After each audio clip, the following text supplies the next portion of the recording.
नमस्कार दोस्तों, आप सबों का मेरे चैनल जय श्री राम पर स्वागत है। आज मैं आपको एक अनोखे राजकुमार एवं सोने की चिड़िया की कहानी सुना रही हूँ। बहुत समय पहले की बात है। एक राजा था। उसके महल में एक बहुत सुंदर बाग था। बाग में तरह तरह के फूलों के पौधे और अनेक प्रकार के मीठे फलों के पेड़ थे। लेकिन इस बाग में सबसे आश्चर्यजनक चीज़ थी एक सेब का पेड़, जिसमें सोने के सेब लगते थे। राजा ने इस पेड़ की देखभाल का खास इंतजाम कर रखा था। जब इसके फल पड़ते थे तो चौकीदार रात दिन पेड़ का पहरा दिया करते थे, ताकि कोई सोने का सेब चुरा कर ना ले जाए। लेकिन एक दिन की बात है कि बाग में माली ने जब सोने के सेब को गिना तो उसमें एक सेब गायब था। उसने दौड़कर राजा को सेब गायब होने की खबर दी। राजा उसकी बात सुनकर फौरन बाग में पहुंचा। उसे यह देखकर बड़ा आश्चर्य हुआ कि देखभाल का इतना पक्का इंतजाम होने पर भी एक सेब किसी ने चुरा लिया।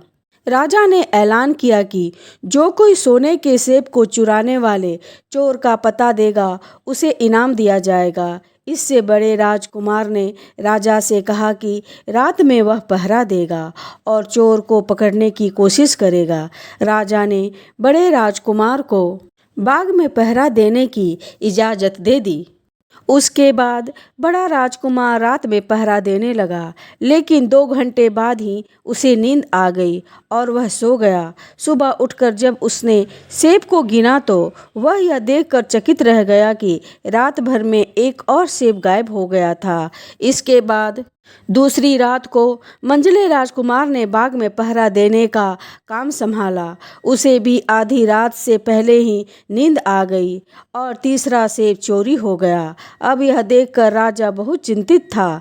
दरबारियों को भी समझ में नहीं आ रहा था कि क्या किया जाए। सब लोग परेशान बैठे थे कि इतने में सबसे छोटा राजकुमार आया और उसने कहा कि आज की रात में मैं पहरा दूंगा और चोर को पकड़ूंगा। राजा इस राजकुमार से खुश नहीं रहता था। वह उसे मूर्ख भी मानता था। उसने उसे डांटते हुए कहा, तुम क्या समझते हो? क्या तुम्हें इससे सफलता मिलेगी? तुमसे बड़े और तुमसे ज़्यादा समझदार दोनों राजकुमार इस काम में असफल हो चुके हैं। तुम जाओ और अपना काम करो। लेकिन छोटा राजकुमार नहीं माना। उसने राजा से प्रार्थना की कि उसे एक मौका जरूर दिया जाए। अंत में राजा ने उसे पहरा देने की इजाज़त दे दी। राजकुमार रात में पहरा देने लगा। उसने तय किया कि वह किसी भी हालात में नहीं सोएगा और चोर को जरूर पकड़ेगा। जब आधी रात हुई और 12 बजने का आखिरी घंटा बजा तो राजकुमार ने देखा कि एक सुंदर सोने की चिड़िया कहीं से उड़ते हुए आई और सेब के पेड़ पर आकर बैठ गई। उसने देखते ही देखते सोने का एक सेब तोड़कर अपनी चोंच में पकड़ लिया। राजकुमार ने फौरन निशाना साधकर तीर चला दिया, लेकिन तीर चिड़िया को नहीं लगा और वह पंख फड़फड़ाकर उड़ गई। हाँ, इतना अवश्य हुआ कि उसका एक सुंदर पंख टूटकर जमीन पर आ गिरा। दूसरे दिन सुबह राजकुमार ने राजा को सारी बात बता दी और यह सोने का पंख उनके सामने रख दिया। पंख इतना सुंदर और इतना कीमती था कि राजा उसे देखते ही रह गया। पंख की सुंदरता को देखकर राजा ने कहा, अगर उस चिड़िया का एक पंख इतना सुंदर है तो वह पूरी चिड़िया कितनी सुंदर होगी। मैं चाहता हूँ कि उस चिड़िया को कोई पकड़ लाए। सबसे पहले बड़ा राजकुमार इस काम के लिए रवाना हुआ। चलते चलते वह एक जंगल में पहुँचा। वहाँ उसने एक लोमड़ी को एक पेड़ के नीचे आराम करते हुए देखा। राजकुमार ने मौका देखकर तीर अपने धनुष पर चढ़ा लिया। वह तीर छोड़ने ही वाला था कि लोमड़ी ने चिल्लाकर कहा, राजकुमार, मुझे मत मारो। मुझे पता है कि तुम सोने की चिड़िया की खोज में निकले हो। तुम मेरी राय मानो तो तुम्हारा काम जल्दी ही पूरा हो जाएगा। तुम इसी रास्ते से सीधे चले जाओ। शाम होने पर तुम एक गांव में पहुंचो। वहां तुम्हें आमने सामने 2 सराय मिलेंगी। एक सराय खूब सजी सजाई और सुंदर सी होगी लेकिन तुम उसमें मत ठहरना, तुम उसके सामने वाली दूसरी सराय में ठहरना, जो बहुत मामूली और देखने में भी भद्दी सी होगी। ऐसा करने पर तुम्हारा काम आसानी से पूरा हो जाएगा। लोमड़ी की बात सुनकर राजकुमार को हंसी आ गई। उसने डांट कर कहा, भाग जा यहाँ से, मुझे तुम्हारी सलाह की जरूरत नहीं है। यह कहकर उसने तीर छोड़ दिया, लेकिन लोमड़ी बहुत चालाक थी, वह बचकर भाग निकली। राजकुमार आगे चलता गया। शाम को जब वह एक गांव में पहुंचा तो उसने देखा कि वहां सड़क के किनारे सचमुच दो सराय थी। उसमें से एक सराय खूब सजी सजाई थी और उसके अंदर से लोगों के नाचने गाने की आवाज़ें आ रही थी। दूसरी सराय भद्दी सी थी और वहां अंधेरा घिरा हुआ था। राजकुमार सजी सजाई सराय में ठहर गया। थोड़ी देर में वह भूल गया कि वह असल में सोने की चिड़िया की खोज में निकला था। उधर जब काफ़ी समय बीत गया और बड़ा राजकुमार नहीं लौटा, तो मंझला राजकुमार सोने की चिड़िया की खोज में चल पड़ा। वह भी इसी तरह चलते चलते जंगल में पहुंचा तो वही लोमड़ी उसे भी मिली। इस राजकुमार ने भी लोमड़ी की बात पर कोई ध्यान नहीं दिया।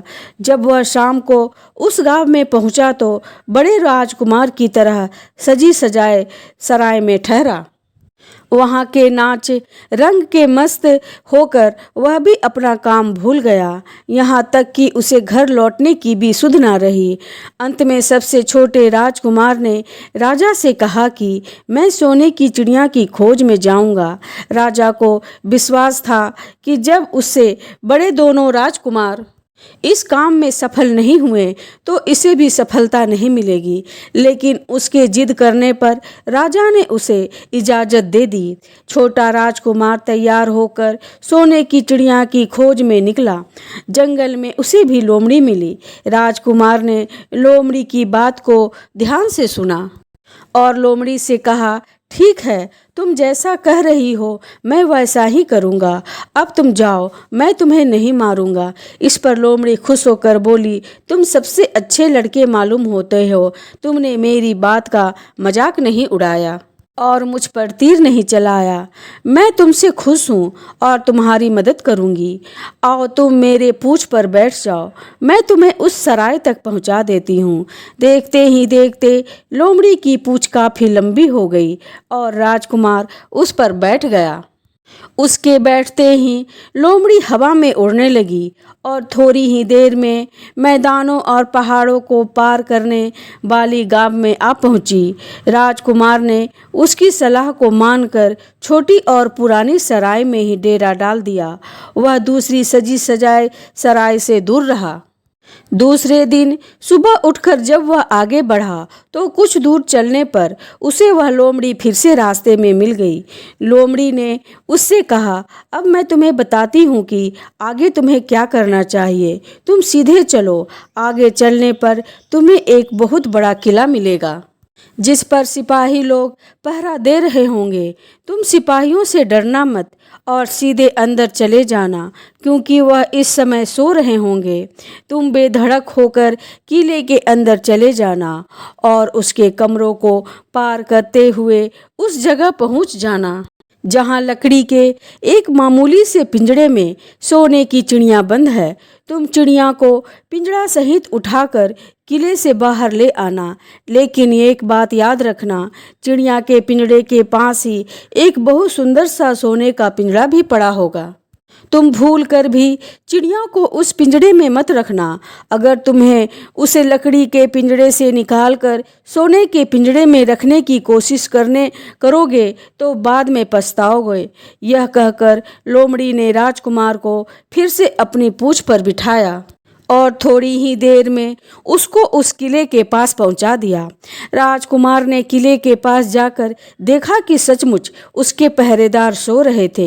वह बिना डरे सीधे महल में घुस गया और थोड़े ही देर बाद वह उस कमरे में जा पहुंचा जहां सोने की चिड़िया एक पिंजड़े में बैठी थी।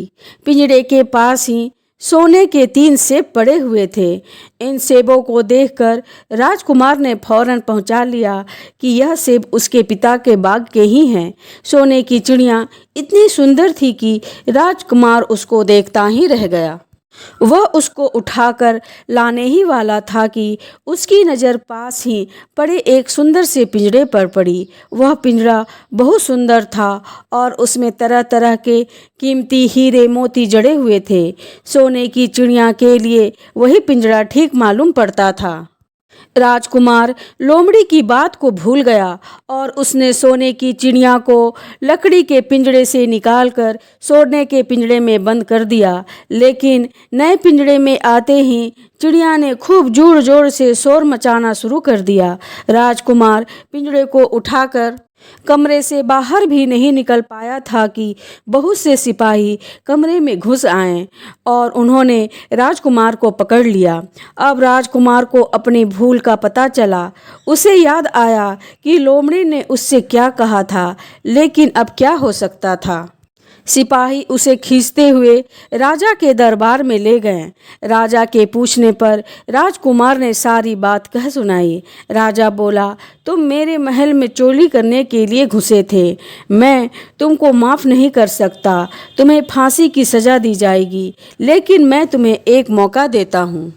अगर तुम मेरे लिए सोने का घोड़ा ला दो तो मैं सिर्फ तुम्हें छोड़ दूंगा, बल्कि सोने की चिड़िया भी तुम्हें दे दूंगा। राजकुमार को अपनी जान बचाने के लिए राजा की शर्त माननी पड़ी। अब वह सोने के घोड़े की तलाश में निकला। किले के बाहर जाने पर उसने देखा कि लोमड़ी का उसका इंतजार कर रही थी। उसने लोमड़ी को सारी बातें बताई। लोमड़ी ने निराश होते हुए कहा, अब मैं तुम्हारी कोई मदद नहीं करूंगी। तुमने मेरे कहने के अनुसार नहीं किया। मैं जिस तरह से कहा था, अगर तुम उस तरह से काम करते तो इस मुसीबत में नहीं फंसते और सोने की चिड़िया तुम्हें मिल जाती। राजकुमार बोला, इस बार मुझे माफ़ कर दो, मुझसे गलती हो गई। मेरा काम तुम्हारी सफलता के बिना नहीं चलेगा।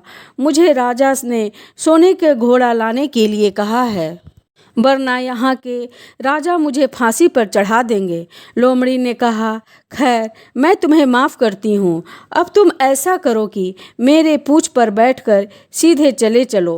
तुम दूर जाने पर तुम्हें एक दूसरा किला मिलेगा। उस किले के घोड़सवार में तुम्हें सोने का घोड़ा बंधा हुआ मिलेगा। महल के नौकर चाकर सो रहे होंगे। तुम चुपचाप जाना और घोड़े को खोल ले लेना। लेकिन इस बात को याद रखना, वहाँ घोड़े के पास ही घोड़े पर कसने के लिए 2 जीने रखे होंगे, जिसमें एक तो पुराने चमड़े के जीने होंगी और दूसरे सोने की जीने होंगी। तुम सोने की जीन को छूना भी मत और उस घोड़े पर पुराने चमड़े की जिन को कसकर सवार हो जाना और उसे दौड़ाते हुए किले से बाहर चले आना। राजकुमार ने वादा किया कि वह ठीक ठीक वैसा ही करेगा। लोमड़ी ने उसको अपनी पूँछ पर बैठाया और कुछ ही देर में वह उसे लेकर किले के पास जा पहुंची। किले के पास पहुंचते ही लोमड़ी ने उसे नीचे उतारा और फिर वहां से चली गई। राजकुमार सीधा फाटक से किले के अंदर गया। अंदर जाकर उसने देखा कि वहां के सभी नौकर चाकर सोए हुए थे। थोड़ी ही देर में वह किले के घुड़साल में जा पहुंचा। वहां एक सुंदर सुनहरा घोड़ा बंधा हुआ था। राजकुमार के पास जाकर देखा तो वह घोड़ा सचमुच सोने का था। ऐसा सुंदर घोड़ा उसने सपने में भी नहीं देखा था। उसने आगे बढ़कर घोड़े को खोल लिया। जब वह बाहर निकलने लगा तो उसकी नज़र एक कोने पर पड़ी सोने की जिन पर पड़ गई। वह जिन बहुत सुंदर थी और उसमें हीरे मोती जड़े हुए थे। उसके पास ही एक फटी पुरानी चमड़े की जिन पड़ी हुई थी। इतने सुंदर घोड़े पर पुराने चमड़े के जिन कसना राजकुमार को अच्छा नहीं लगा। उसने सोने की जिन उठा ली और घोड़े पर कसना शुरू कर दिया। इतने में घोड़ा जोर जोर से हिनहिना उठा। किले के नौकर चाकर जाग गए। थोड़े ही देर में राजकुमार पकड़ लिया गया। राजकुमार को सिपाहियों ने हाथ बांधकर अपने राजा के सामने पेश किया। राजा ने सारी बात सुनकर कहा, तुमने मेरे घोड़े को चुराने की कोशिश की है, इसलिए तुम्हें फांसी की सज़ा दी जाएगी। लेकिन अगर तुम मेरा एक काम कर दो तो मैं तुम्हें छोड़ सकता हूँ। यहाँ से कुछ ही दूर एक सोने का महल है और उसमें बहुत ही सुंदर राजकुमारी रहती है। अगर तुम अपनी जान बचाना चाहते हो तो उस राजकुमारी को मेरे पास ले आओ। तुम्हें इनाम में यह सोने का घोड़ा दे दूंगा। बेचारा राजकुमार वह फिर से एक मुसीबत में फंस गया। उसे मजबूर होकर राजा की शर्त माननी पड़ी।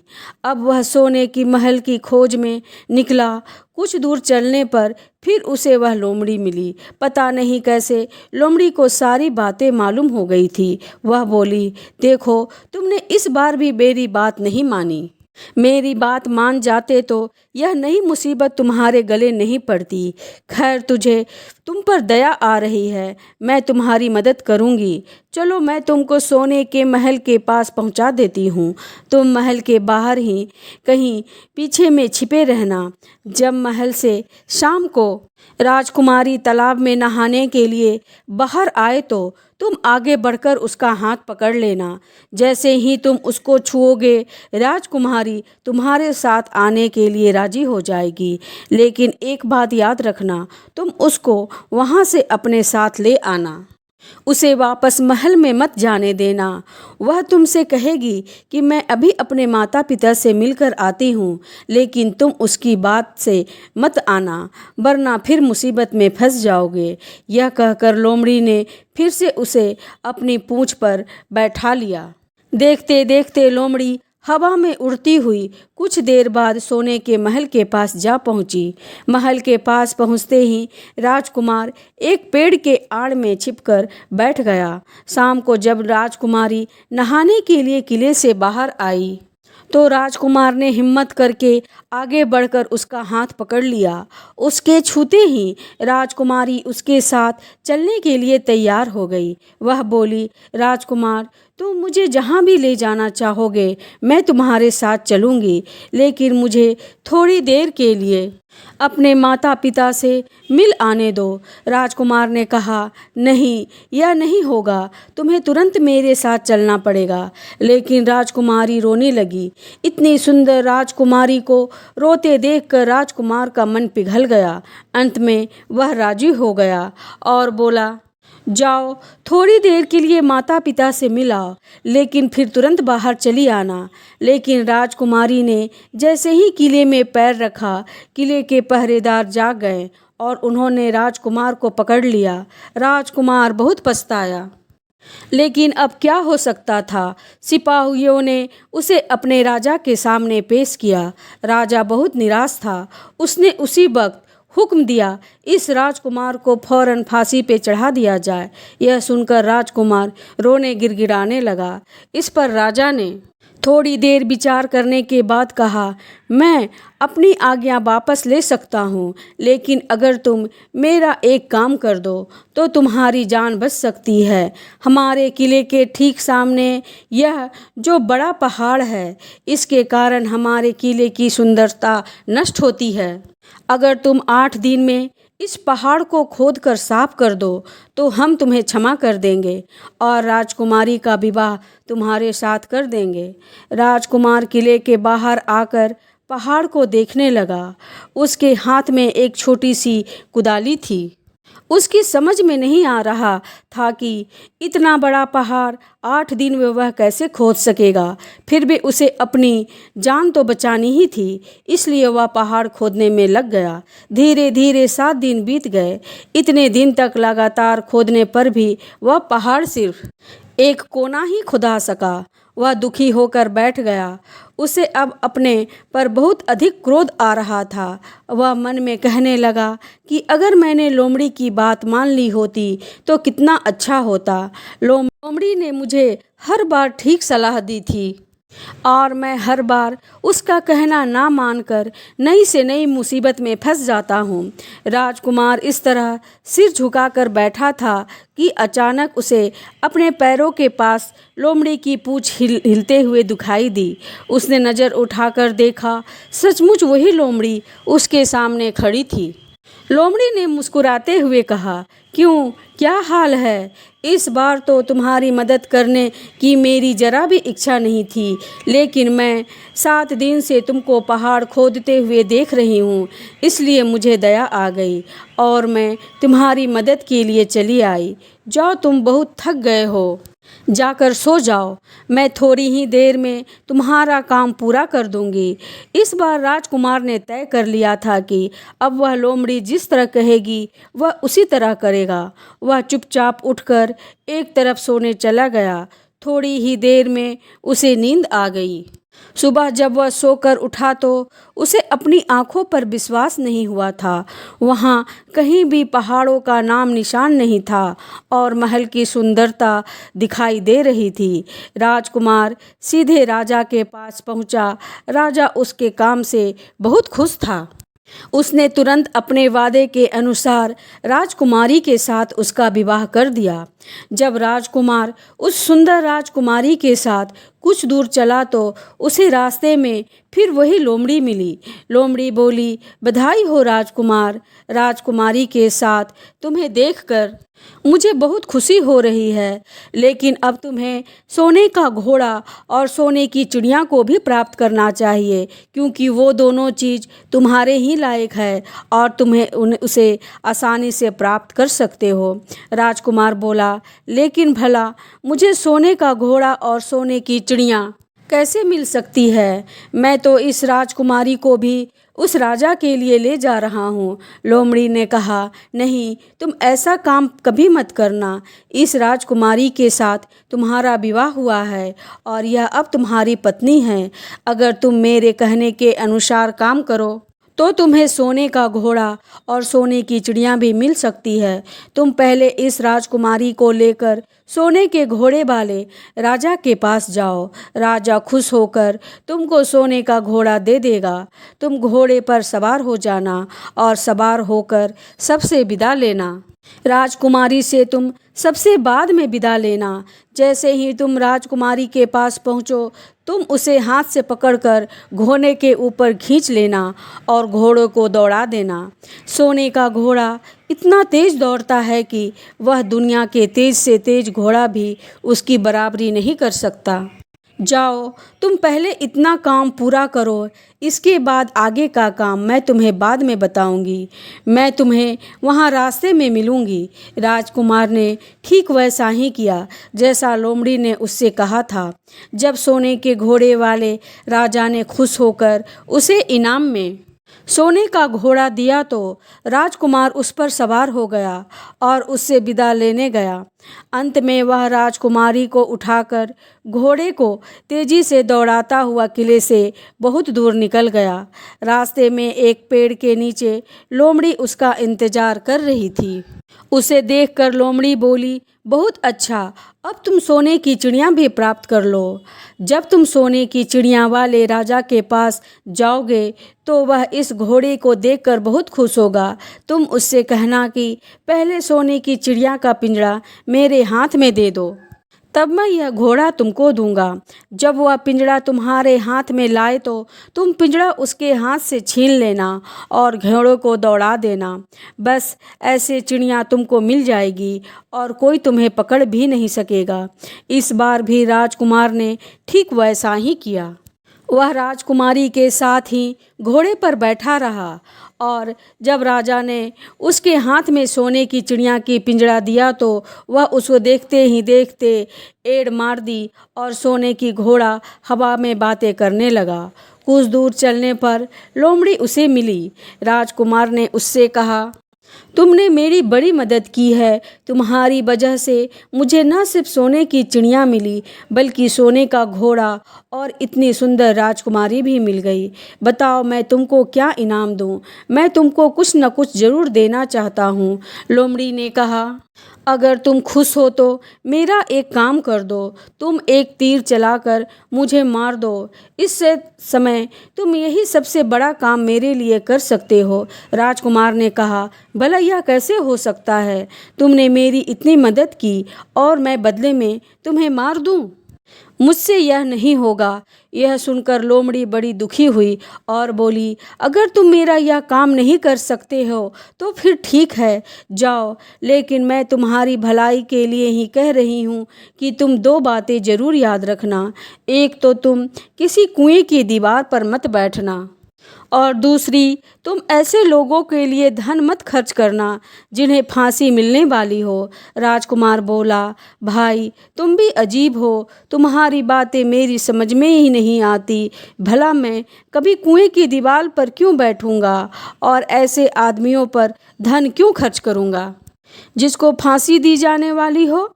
लेकिन लोमड़ी ने उसकी बात पर कोई जवाब नहीं दिया और अलविदा कहकर वहाँ से चली गई। राजकुमार सोने का घोड़ा दौड़ाता हुआ आगे बढ़ा।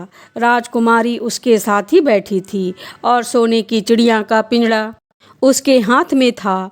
कुछ ही देर में राजकुमार उस छोटे से गांव में जा पहुंचा जिसमें वह दोनों सराएं थी।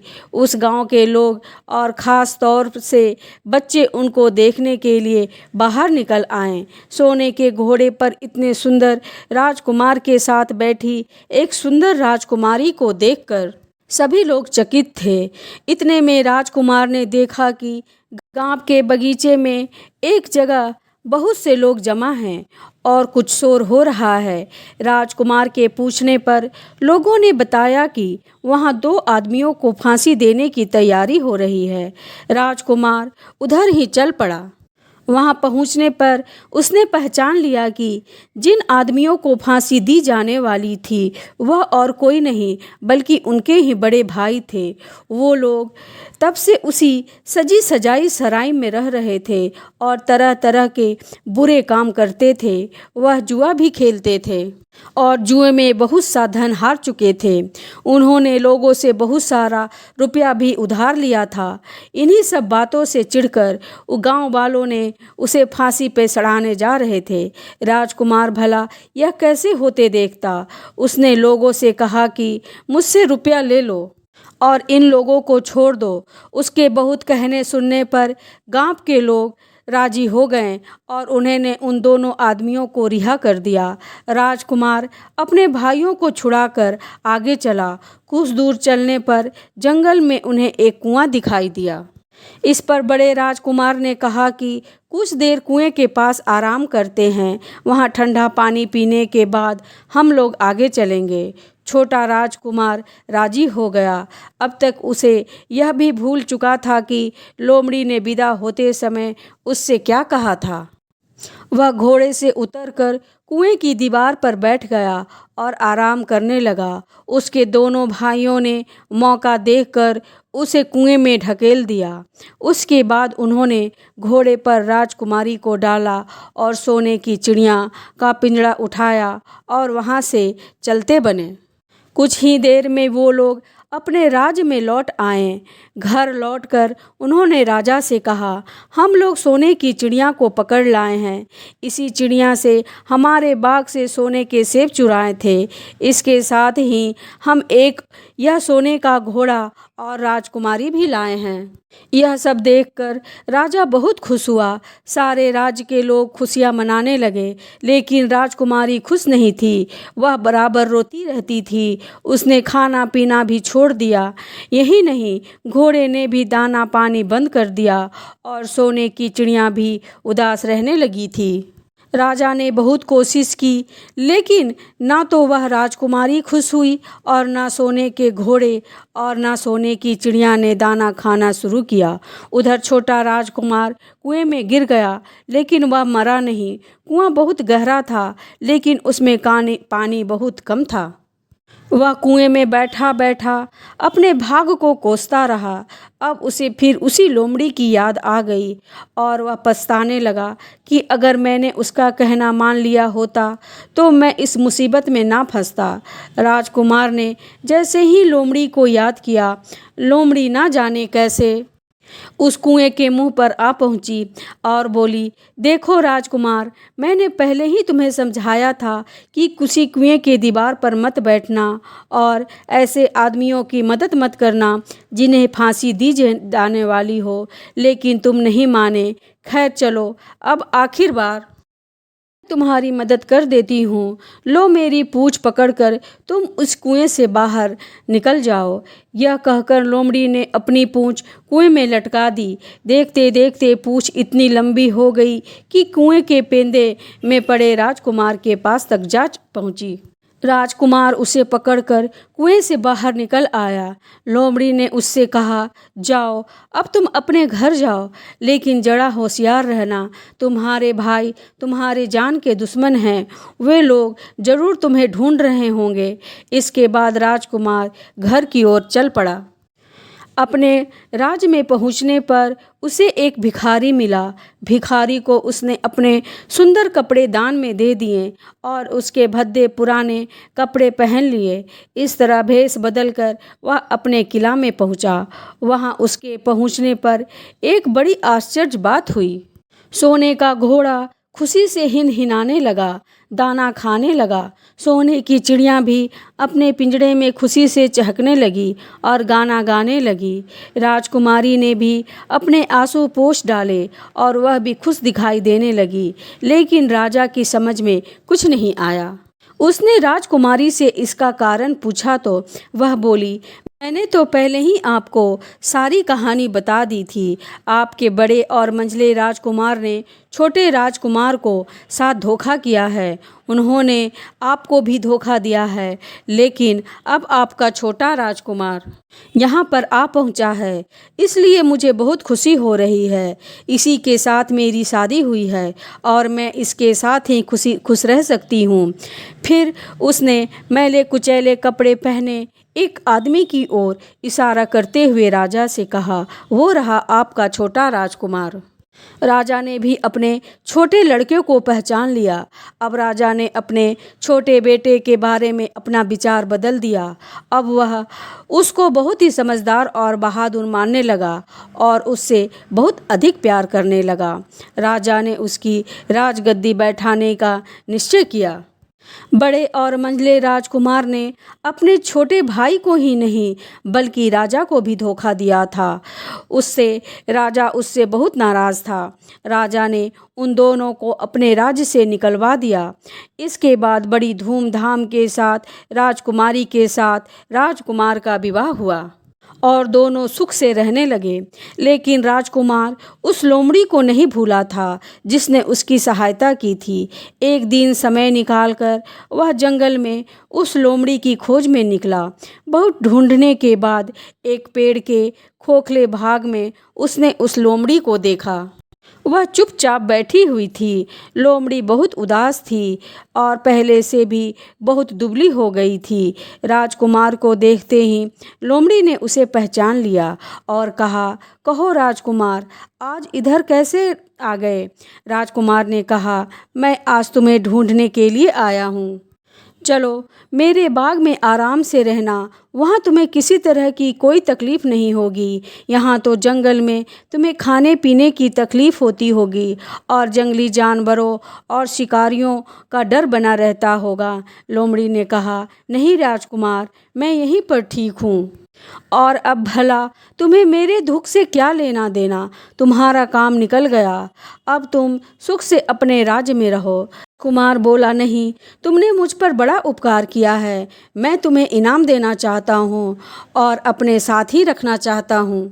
तुम्हें देखकर राजकुमारी भी बहुत खुश होगी, वह भी तुमसे मिलना चाहती है। लोमड़ी बोली, अगर तुम सचमुच मुझे इनाम देना चाहते हो तो मेरा एक काम कर दो। मैंने तुमसे पहले भी कहा था कि तुम तीर चलाकर मुझे मार दो, इसी से मेरा लाभ होगा। असल में एक जादूगर ने मुझ पर जादू कर रखा है। मैं लोमड़ी नहीं हूँ, मुझे उससे जादू के प्रभाव से लोमड़ी के रूप में रहना पड़ रहा है। मैं तुम्हें उसी देश का राजकुमार हूँ जहाँ की राजकुमारी से तुम्हारा विवाह हुआ है। असल में राजकुमारी मेरी छोटी बहन है। अगर तुम तीर चलाकर मुझे मार दोगे तो इस जादू से मुझे मुक्ति मिल जाएगी और मैं फिर अपने देश लौट सकूँगा।